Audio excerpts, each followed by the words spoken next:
Hello, and welcome to Mayra Schechtman's lecture on experience and identity. Um, this philosopher was born in 1960, so she's current. Mayra Schechtman is a philosophy professor at the University of Illinois at Chicago, and she's also a member of the Laboratory of Integrated Neuroscience. Personally, she thought or said that somewhere along the way in her academic career, she just sort of found her way into philosophy. The reason is because there were too many things that academically interested her. She couldn't choose, and she eventually discovered that philosophy would give her the opportunity to study them all. And I know I sort of came in that same direction. I started out in biology and wanted to move into literature and thought, well, maybe I'll go into ethics, and then ethics brought me back into philosophy, and now literally what I do is connecting all of those things. So it has that power or ability. Anyway, while she was in graduate school, she was part of a study group that was reading Derek Parfit's 1984 book, Reasons and Persons, and we talked about Parfit's view of selfhood and such. But to be honest, she thought what he was saying was a little wacky.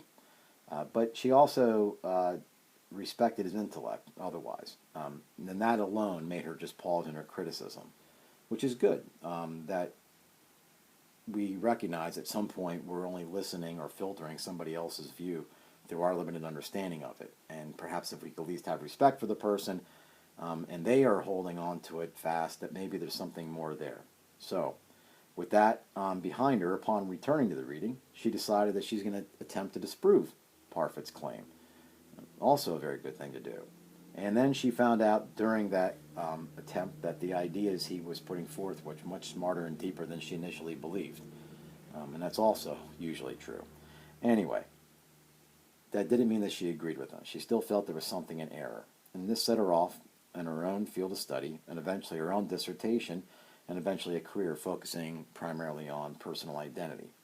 Now, if you remember, Parfit was writing in response to Locke. Remember, Locke tied personal identity into memory. So initially, Schechtman questions, to what extent could it really be true, this understanding of the human person from memory? In other words, we may have an experience that is part of our memory, but perhaps that really doesn't constitute an aspect of our personal identity simply because it's part of our memory. And likewise, there could be parts of our personal identity that, quite frankly, we don't recall. This is sort of like the reverse of those quasi-memories of Derek Parfit. Remember, he pondered if a memory could be passed on even if you don't have the experience, like these cue memories, that the new person never had the experience, but they have the memory. Well, here she's saying something perhaps for us would be easier to accept, that we can be formed, in the sense of our personhood, by things that we have forgotten. So in other words, there are experiences we have, but we no longer have the memory, but it still has somehow become part of who we are as persons. And also, that perhaps we may not be formed by all the things we do remember. Just because we remember it doesn't mean that it's something central enough that it could actually wind up influencing who we are as persons. So her view was that, this realization she posits that on the one hand she thinks Locke overemphasized the function of memory, because simply remembering something doesn't necessarily make you and I who we are. There has to be more to it than that. But not remembering something doesn't mean necessarily that we did not experience it. And if we've experienced it, and just because we don't consciously remember it, it doesn't mean that it's not affecting who we are. So she's starting to ask this question: are we only the self that we are presently conscious of? Because we know that things that are underneath our conscience also influence us. So, now, although she didn't really just simply accept Locke or Parfit, she still thought that memories have something to do with it. They're crucial, even if they're not the only criteria for our personal identity. I think that's easy for us to accept. But she also thought it was the way in which memories relate to our own narratives. Now, this is where she sort of develops her own strand or facet of the self. We haven't really talked yet about how we know ourselves in terms of a narrative. So what she's going to say here is we can speak of the stories of ourselves. Typically, we consider our own personal identity. So when somebody says, "What's your story?" this is what they're asking. It's like a narrative self-conception that we have. So in this vein, the person is self-creating. And in some regards, the human person interprets themselves. Not entirely, because, we are limited to either the memories that we recall and affect us, or the ones that don't, or the unconscious ones that still affect us and we're not aware of. So these narratives, not only do they construct the present, but they connect our identity to the past. So here you see a way that A can be connected to B, not simply through memories, but through this narrative that builds the self. And then even in terms of the future, like we're not sure what's going to happen. I mean, you have a high likelihood of this will happen. I mean, you should have hope that you'll graduate from Villanova, but nonetheless, we may not know for certain that things will transpire. But our past memories, they've sort of built these patterns in our behavior that makes us, what we are. So if we were going to talk about the prince, she would say it's more about these past memories that have somehow led to who we are as our present self, and then we have this, well, at least what we'd call this predictable future. And all of those things then build a narrative connection. So in that regard, even the future is related to the present and the past by virtue of the memories we hold, but it's not just this stream of consciousness like Parfit, and it's not this psychological continuity like John Locke. It's these narratives that we build, which those things would account for the things that we don't remember but affect us, and also the things that we do remember but do not affect us. So Locke maybe was on to something. Perhaps the memories that we have forgotten are still important, or those that we recall but don't factor in as much can be determined as valuable, only to the extent that they have built or are part of our self-narrative, the story of ourselves. So that's the one thing that she's going to hold. Now, what she says of these things is that these are conditions and characteristics. So the way that the memories, past and future, predictable things, the way that they influence our story now create conditions with us, and they almost become characteristics of our selfhood. We could ask, though, what exactly are the conditions upon these things that we refer to as characteristic traits? She would say, these traits that we'll call them, sometimes quirks if they're a bit odd, otherwise they're just things that we know of ourselves. We would just call them things that we do. This is sort of me. If we ever catch ourselves saying that, well, that's just me, or that's just you, we're probably referring to these experiences and these desires and these values that we attribute to that person's particular narrative. And they then are considered attributes of each of us as human beings, and thus a human person. But we'll have to get a little bit more into that later.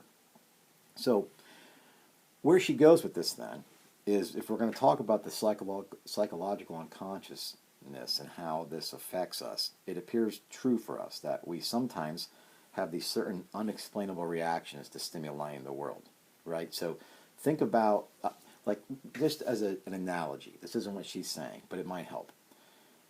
There are some things within our senses that we could control what enters them. We could close our eyes and therefore not see something. We could, to a certain extent, block our ears and not hear something, make sure we don't touch it so we don't have that sense.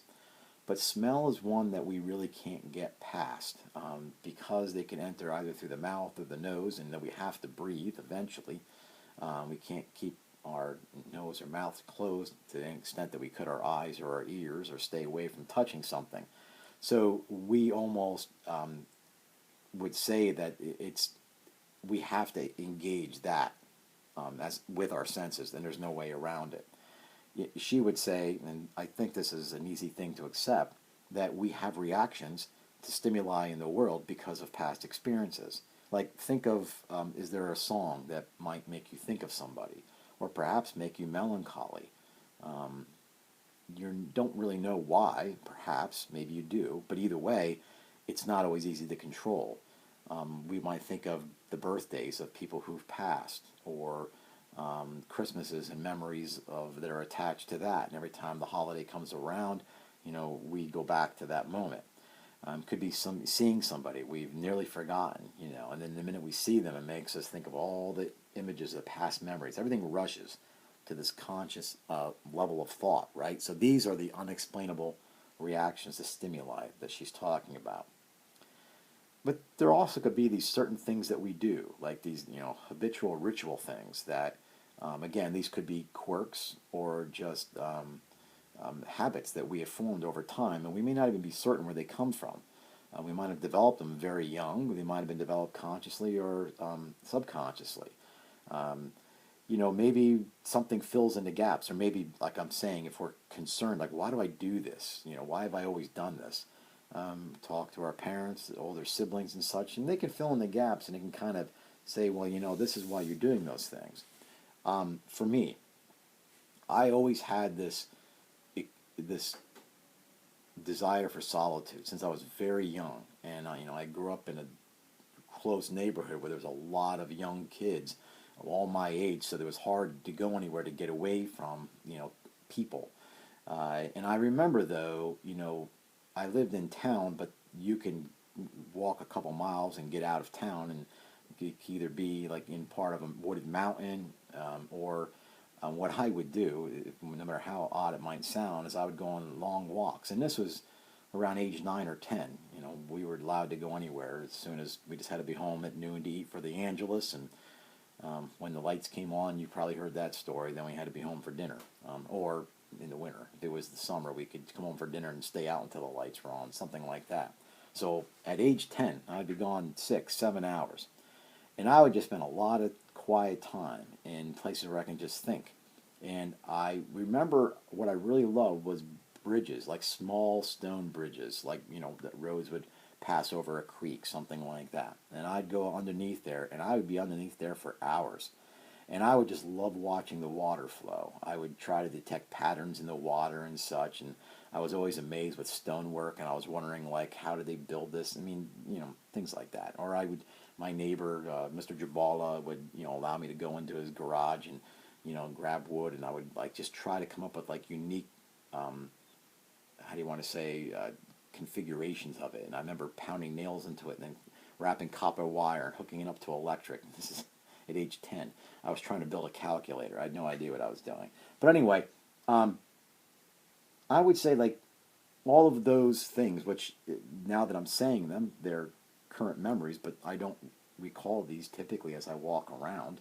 Um, they have some particular contribution to my present identity. And you have something that you've done that's peculiar to you that also has a particular contribution to your present identity. And we may even argue that these personality traits were then, they are at work then, obviously, because that's what, catapulted us into those scenarios. But they remain with us today. So we'd have to ask ourselves exactly how do we think they remain with us. Here's an example from a TV sitcom. If anybody watches Everybody Loves Raymond. So Raymond, his older brother Robert, if you know anything about the show, he has this quirk that when he eats, he always, if he has a spoon, whatever he's eating, he touches it to his chin before he puts it in his mouth. And this is like a running thread throughout the series. And he doesn't know why he does it. So this is an identity issue that he has formed with no memories. So we'd say it's one of these conditions or characteristics that have surfaced within him. But he then realizes, and this is because they start talking about what life was like when he's the older brother. So when he was the first child, probably like 3 or 4, and then they start telling stories. And actually, the mother was acting it out. If you know the sitcom, the mother Marie really babies Raymond. Hence the show Everybody Loves Raymond. And Robert always feels like he's left out. So Robert's there, and Marie's reminiscing about when, Raymond was a little tiny baby in his high chair and how she used to feed him. And she said, I'd always make sure to put the food in his mouth, and anything to dribble it up, I would scoop it off of his chin back into the mouth. Well, Robert would always watch his mother Marie feed baby Raymond sweet potatoes and peas, scooping the food, dribbling, scooping the food as it dribbled from his chin and putting it back in. Well, in other words, his mom was taking care of his younger brother, and he felt like he was being, let's just say, not abandoned, but certainly not giving comfort. So what does he now take comfort in? He mimics what he unconsciously saw. He does whatever his mother would do to baby Raymond. He does it to himself by touching his spoon to his chin first. So, this gets revealed later on in the show, and he feels like, oh my God, what's wrong with me? Why do I do this? But Mayra Schechtman wouldn't see anything like that. She wouldn't see anything wrong in it, except the fact that, it's one of these things that has attached to us and formed some sort of condition. We just weren't aware of it. So do you see how Locke would not be able to make that connection because his memories have to be something continuous? And most of you understood the critique that if your memories aren't continuous, then according to Locke, you're not the same person, and that becomes a problem. So anyway, you could see how she again makes the point how Locke downplays some unconscious memories, at least tied to personal identity. You know, Robert's narrative really didn't include a conscious memory, yet it was important to him and such. The reality, though, is that, you know, a crisis, let's say like if we have a personality crisis and such, this consists of something that, you know, disrupts our narrative, according to her. So once our story's formed, we, in one way, are formed by our story, but then also conform to our story. And then this is us. You know, what happens when we're doing something that's so out of character, this is not us. If it's deep enough, it could be at least what you can call, in this regard, not in a clinical way, but having some sort of personality crisis that disrupts the narrative. But we also have a propensity to endorse our own identity, you know, even, you know, in some way to protect it from disruption, so we can kind of like stay in our lane. Like, I don't do that. That's not my kind of thing. If you ever say something like that, then you'd understand it. So our human agency then flows from this, right? So just think of these personal characteristics, you know, our experiences, our desires, our value. For Schechtman, our human agency flows from them. And these things are what formed our narrative. So Schechtman would argue that, you know, there's some consistency in our personal identity that always endures. I mean, there's always something of us from the past that remains now, because that's part of our story. It's not just, you know, some of B is from A, and some of C is from B, therefore some of C was from A. It's like that, but it's in a narrative sense, okay, not just that there's something there. This is a little bit more, something at least you could bite into rather than just simply say there's something there. So anyway, if she argues about the consistency of these personal identities that each endure, she goes, it requires like a motivation and a resolution, right, these traits, because they're always part of our story, so we're always moved by them, and we're always trying to resolve them according to our own story. So the answer for Schechtman, then, if we were to ask, like, who am I, is answered in terms of one characterization formed persistently over some sort of span of time. So let me say that again. Her question to the person, who am I, it's in terms of a characterization that's been formed persistently over a span of time. So what part of our narrative has connected us over this, you know, our ages and such.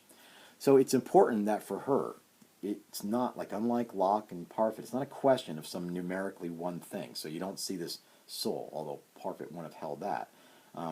So if we're going to say the prince is now the cobbler, it really doesn't matter.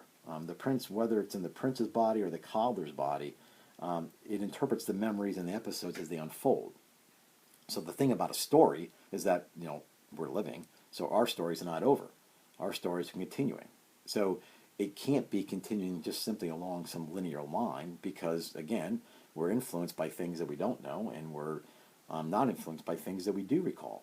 I shouldn't say not influenced by things we don't know. We're influenced by things we may not remember, and we are not influenced by things that we do remember. So this is like an unfolding of us as we move along.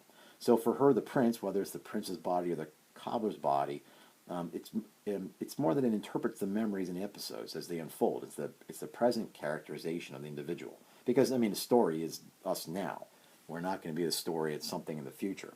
So for her, the idea of continuity is not important. So to say if the prince became the cobbler or the cobbler became the prince is not where she lands. She's just simply saying and falling back on that there are these characterizations, these experiences and desires and such that have formed us, and they remain part of us and part of our story. So you could see this is a little bit more, I don't know how you'd want to say it. I mean, I don't want to just be redundant and call it like that it's based on a narrative, but there's something appealing with this. It may not really nail down exactly like what is the I, but you also notice how different this is from any sort of idea of like a metaphysical sense of the self, like we would have said with Aristotle, Plato, or even Descartes or Augustine's soul that manages this. This would also certainly includes somebody who may have lost their memories, because that just is a new unfolding of the story.